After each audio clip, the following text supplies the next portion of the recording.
Tema de hoy, cuestionarios generales, categoría general, parte 3, lo que nosotros simplificamos como técnica, porque tiene algunos otros temas más. El último tercio de preguntas que van desde el 67 al 100. 67. Se entiende por onda de superficie. Bueno, es el tipo de onda que sigue a corta distancia del suelo o manto del agua, el trazado de la curvatura de la Tierra, sus accidentes orográficos y obstáculos arquitectónicos. ¿Ah? No merece mayor explicación porque aparte es bastante intuitivo. Además alguna cosa puede ser correcta, pero en realidad a la larga son disparates. 68. Acerca de la onda de superficie, ¿cuál de las siguientes aseveraciones es incorrecta? Entonces vamos a ver las que son correctas. La amplitud de la señal de la onda de superficie depende de la distancia de las características eléctricas del terreno. La amplitud de la señal de la onda de superficie depende de la distancia y de las características eléctricas del terreno. En realidad lo que quiere decir acá es la amplitud de la distancia cubierta por la longitud, la onda de superficie. B. Es en principio constante y no presenta modificaciones importantes en el tiempo ni según la variación de la atmósfera. Ustedes saben que no, la onda de superficie, por supuesto, al estar sobre el manto terrestre, no es afectada por las condiciones de propagación, en particular de índole ionosférica, ¿no? C, deberían ser polarizadas verticalmente para evitar que el campo eléctrico sea perpendicular al de la superficie de la Tierra. ¿Por qué? Porque justamente la polarización de la superficie terrestre, del campo magnético terrestre, es vertical, por lo tanto, para que coincida en polarización y no haya entonces reducción por efecto de polarización, deberían ser polarizadas en forma vertical. Y la incorrecta dice, a medida que la señal se traslada, es absorbida fundamentalmente por el terreno y en parte por la capa B. Absolutamente tonta el razonamiento, porque ustedes saben que la capa D está en la ionosfera, y si es una onda de superficie, una ionosfera por arriba de los 60 kilómetros, ¿no? Por lo tanto, de altitud. Por lo tanto, ahí la capa D, ni la onda de superficie, ni se entera de que existe la capa D o no. ¿Se entendió eso, no? La capa D afecta en absorción exclusivamente a aquellas ondas que son de carácter ionosférico, ¿no? Que se intentan propagar en el segmento ionosférico. 69. ¿A qué rango de onda afecta mayormente la dispersión transecuatorial? Seguimos. 70. ¿Cuál de las siguientes condiciones es generalmente responsable de causar que la señal de VHF pueda propagarse por varios centenares de kilómetros detrás, hablamos de centenares, detrás del horizonte radial? Bueno, en general es la dispersión troposférica. Estamos hablando de centenares. Hablamos recién de la propagación transecuatorial. En ese caso son miles de kilómetros. La distancia mínima que se ha experimentado en dispersión o propagación troposférica son 3.000 kilómetros, de 3.000 a 8.000 kilómetros. Por lo tanto, si tenemos varios centenares de kilómetros, estaremos pensando básicamente en la dispersión troposférica. 71. ¿Qué se entiende por dispersión troposférica? Es el tipo de propagación de las ondas electromagnéticas por dispersión causada por irregularidades o discontinuidades en las propiedades físicas de la troposfera. Básicamente se debe a... Bueno, la dispersión troposférica se genera en la troposfera, por supuesto, o sea que es esta capa que nosotros habitamos, la que está, la capa de la atmósfera más baja de todas, donde se producen los fenómenos meteorológicos, y donde el comportamiento térmico de la troposfera es en general a medida que sube la distancia, la temperatura desciende. Entonces, en determinados momentos puede ocurrir lo que se llaman inversiones térmicas, o sea, son lugares donde esa regularidad de la troposfera de ir perdiendo temperatura a medida que sube de altitud, se invierte, y en esas circunstancias ahí se producen algunos fenómenos de discontinuidades físicas, como puede ser no solamente temperatura, sino también humedad y demás, y entonces eso favorece lo que esto sí es una dispersión de ondas hertzianas. ¿Ah? Irregularidades o discontinuidades. 72. ¿Cuál es la función del control automático de ganancia AGC de un transceptor? O sea, saltamos para otro lado que no tiene nada que ver, porque el cuestionario la verdad que no tiene mucha coherencia en materia de temas. Bueno, el AGC, ustedes saben lo que es mantener el audio recibido relativamente constante. Es un control que tienen los transceptores o los receptores que permite nivelar el nivel de audio, ¿no? 73. ¿Cuál es el propósito del control del squelch en un receptor o un transceptor? Bueno, silenciar el ruido de salida del receptor cuando no se está recibiendo señal. O sea, básicamente es colocar el nivel de recepción de la salida del receptor al nivel de ruido, al nivel de ruido de la señal de la banda, ¿no? Lo que se llama el ruido blanco. 74. ¿Qué es un receptor superheterodino? Es un receptor de ondas hertzianas que utiliza un proceso de mezcla de frecuencias o heterodinación para convertir una señal recibida en una frecuencia intermedia fija. 75. ¿Qué término describe la capacidad de un receptor para detectar la presencia de una señal? Bueno, eso se llama sensibilidad. De los parámetros que tienen los receptores, que permite discriminar, discriminar una señal de otra, es detectar una presencia de señal, es la sensibilidad, ¿no? El grado de intensidad con que se recibe una señal para poder ser detectada por el receptor. Por el contrario, ¿qué término describe la capacidad de un receptor para discriminar entre las múltiples señales? Eso se llama selectividad. Tengan la idea de que el receptor recibe múltiples señales y la capacidad que tiene de seleccionarlas entre todas las que llegan se llama selectividad.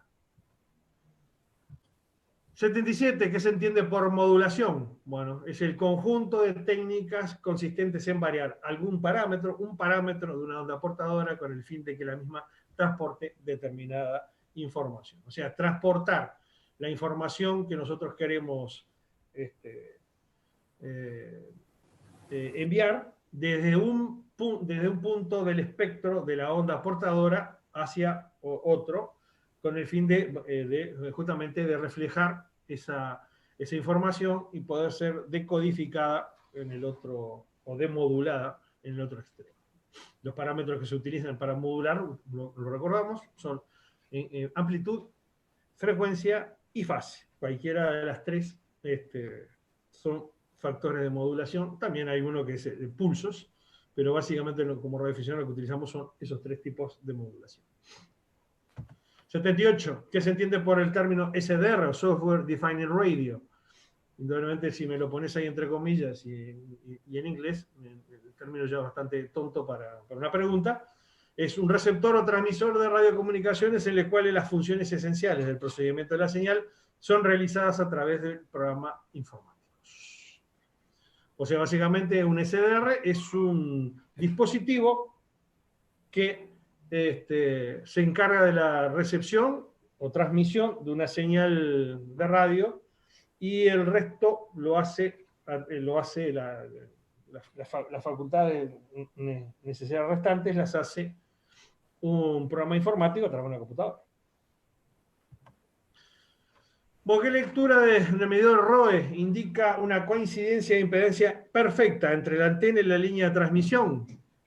En la ROE, en la medición de ROE ideal es de 1 a 1, que significa que toda la energía que es enviada hacia el sistema radiante es irradiada, ¿no? De 1 a 1. Es una relación. 1 a 1 quiere decir que todo lo que se envía se emite. ¿No? No hay devolución de energía por parte del sistema radiante, de la línea de transmisión. 80. En términos generales, ¿qué es la relación de ondas estacionarias o ROE? Una medida de cuán bien una carga se asocia a una línea de transmisión. Es una forma muy simplificada de definir la ROE. 81, ¿qué tipo de radiación son las señales de radio? Bueno, entre otras cosas, porque hay montones de cosas que es una señal de radio, es que es una radiación no ionizante. Por supuesto, lo que hay allí, el resto son incorrectas, por lo tanto, en sí la respuesta es correcta, ¿no? Las radiaciones alfa no tienen nada que ver, las gamma menos, y las radiaciones ionizantes no, porque ustedes saben que las ondas de radio no tienen la capacidad de desprender iones, por lo tanto, no son ionizantes. 82. ¿Cuál es el propósito de un fusible? Ahí a ver, ¿y qué efecto tienen las radiaciones no ionizantes? Con respecto, si bien no envían iones, ¿qué generan sobre el... Aumentan la temperatura de los tejidos. Exactamente. Ese es el factor, al menos el que actualmente se conoce y está comprobado, del aumento de radiaciones de los tejidos. 82. ¿Cuál es el propósito de un fusible en un circuito eléctrico? Interrumpir la energía en caso de sobrecarga.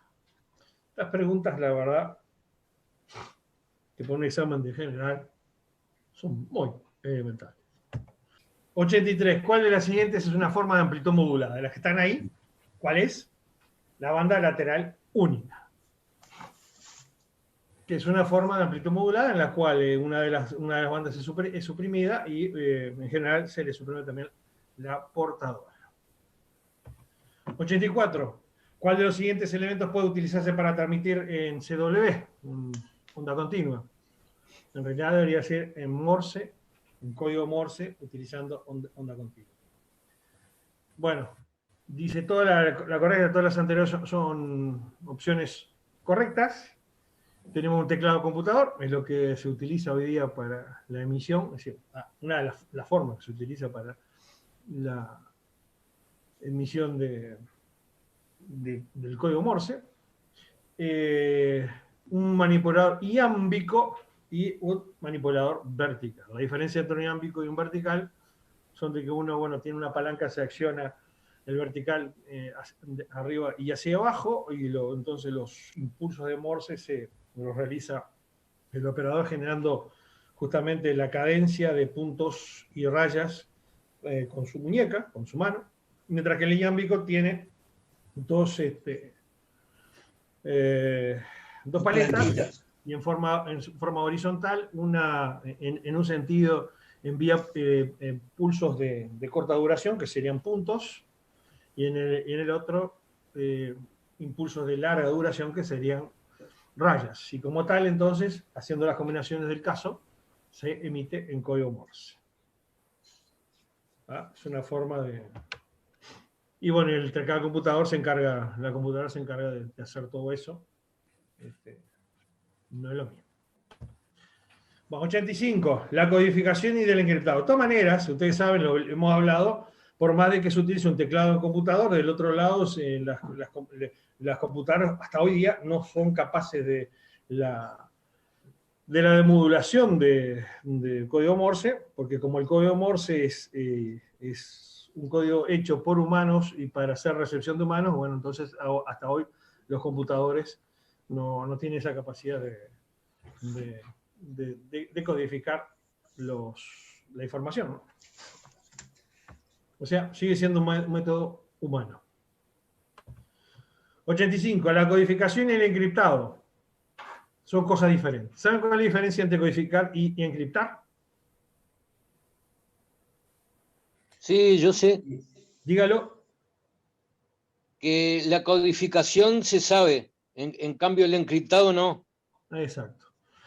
En realidad son cosas, es la misma cosa. Es codificar una información, ¿no? Es decir, meter un código en una información. Lo que pasa es que en la codificación el código se conoce, mientras que el encriptado no.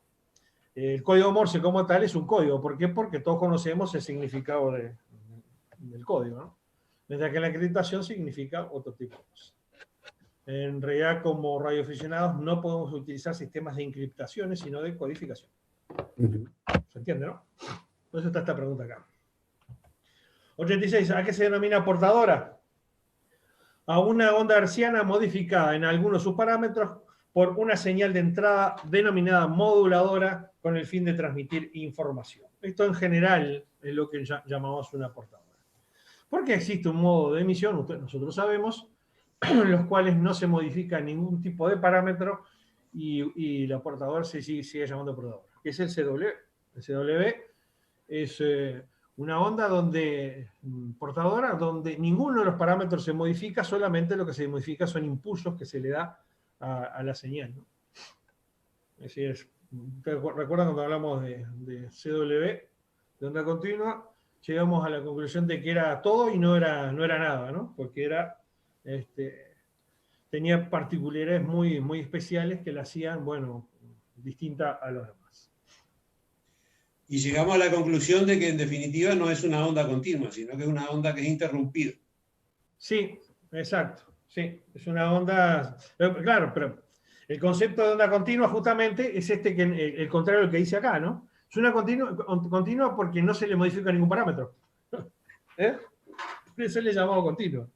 Y acá viste que nosotros definimos portadora como onda modificada en algunos de sus parámetros. Bueno, la onda continua, si es continua, y por eso es porque no se modifica ningún parámetro.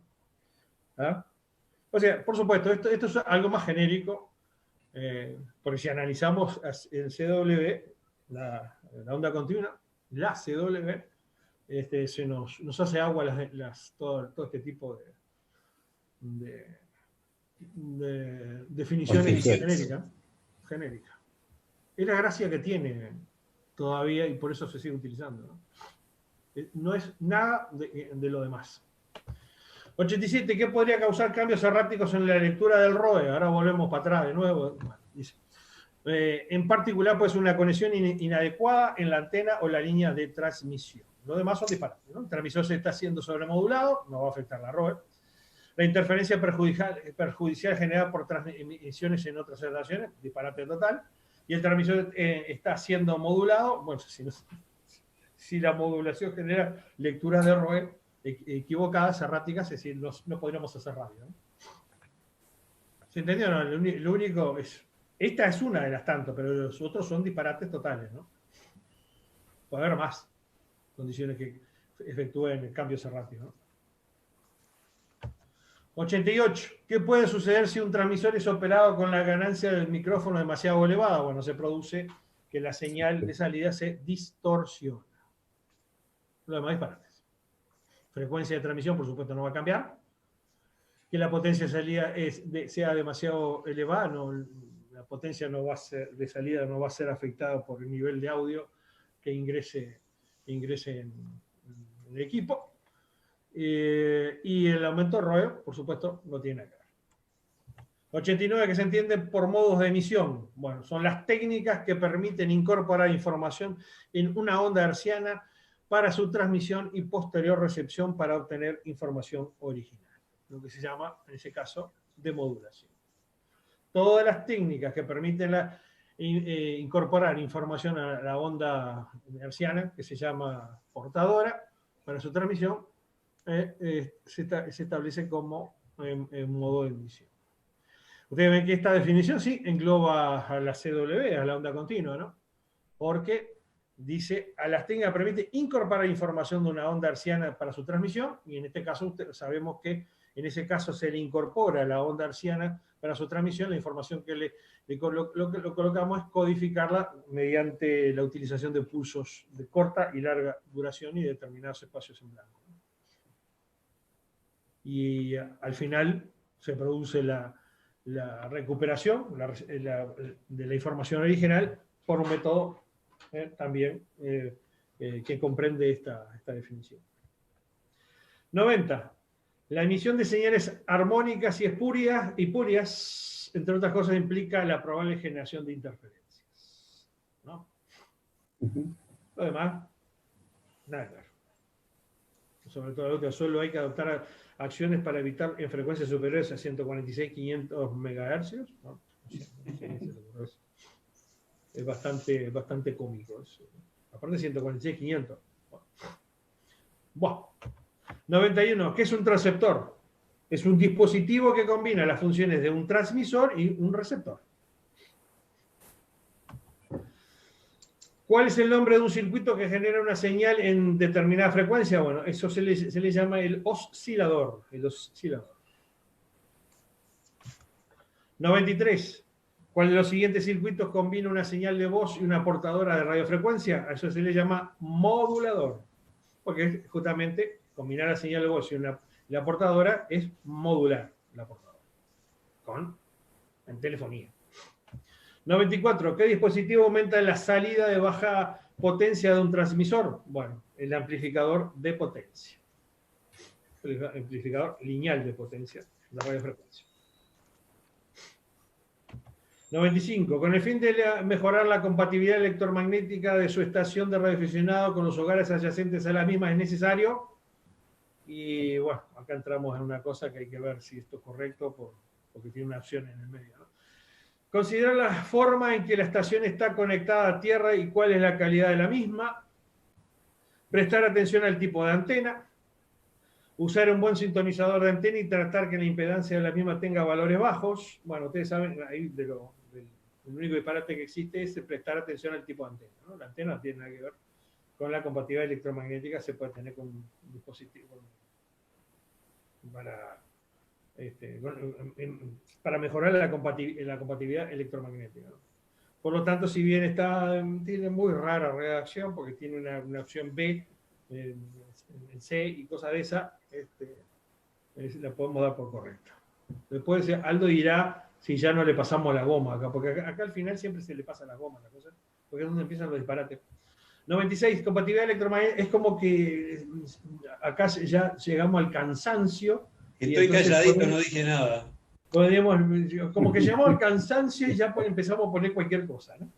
Bueno, compatibilidad electromagnética puede definirse como la capacidad de un dispositivo, equipo o sistema para funcionar de manera satisfactoria en su entorno electromagnético sin producir perturbaciones inadmisibles en el mismo. Eso es correcto. 97. ¿Qué es un filtro pasabajo y cuál puede ser una de sus funciones específicas? Bueno, es un filtro de tipo electrónico que permite el paso de frecuencias más bajas, por eso se llama pasabajo, y atenúa las más altas, y una de sus aplicaciones es la reducción de emisiones armónicas en el transmisor. Definimos armónica de nuevo, múltiplos exactos de la frecuencia fundamental. Si estamos transmitiendo en 7 MHz, un armónico es 14, el otro a 21, el otro a 28 y así sucesivamente. Como justamente son frecuencias superiores a la frecuencia de emisión, pues son múltiplos exactos, un filtro pasabajo, al evitar de que del transmisor salgan frecuencias altas, estaría filtrando todo tipo de emisión armónica. ¿Se entiende, no? Si en el caso de 7 pongo un filtro de pasabajo de hasta 10 MHz, ningún armónico va a salir del mismo, ¿no? En 98 es una forma rudimentaria de evitar las armónicas. En realidad las armónicas deberían ser evitadas ya en la misma concepción del transmisor, ¿no? No deberían de salir, el transmisor no debería generar armónicas. 98. ¿Qué es un filtro pasabanda y cuál puede ser unas funciones específicas? Bueno, el filtro pasabanda, pensaban, hay 3 tipos de filtros: pasabanda, pasabajo y pasa alto. En este caso, es un filtro electrónico que permite circular un determinado rango de frecuencias atenuando el resto y se utiliza para la reducción de señales espurias de un transmisor. O sea, a diferencia del pasabajo o el pasa alta, lo que hace esto es permitir circular solo un determinado rango, o sea, desde y hasta determinada frecuencia. Por eso se llama pasabanda. Y acá le tenemos el pasa alto, dice que es un filtro pasa alto y cuál puede ser una de las funciones específicas. Bueno, es un filtro electrónico que atenúa los componentes de baja frecuencia, pero no los de alta frecuencia. O sea, dentro de determinada, ya te paso, de determinada el filtro pasa alto evita que por debajo de determinada frecuencia pasen las señales de radio. ¿Sí? En la respuesta de ahí se olvidaron de poner cuál es una de sus funciones específicas. Bueno, sí. Mejor para los que hacen el examen. ¿Ah? Sí. 100. ¿Cuál de los siguientes tipos de conductores será mejor para minimizar pérdidas en el sistema de tierra de radiofrecuencia de una estación? Bueno, es la cinta ancha de cobre. Esas aplicaciones después cuando demos radiocomunicaciones vamos a verlo porque ahora es decir, lo mismo que... No es muy didáctica la pregunta como tal. Y aquí nos hemos quedado.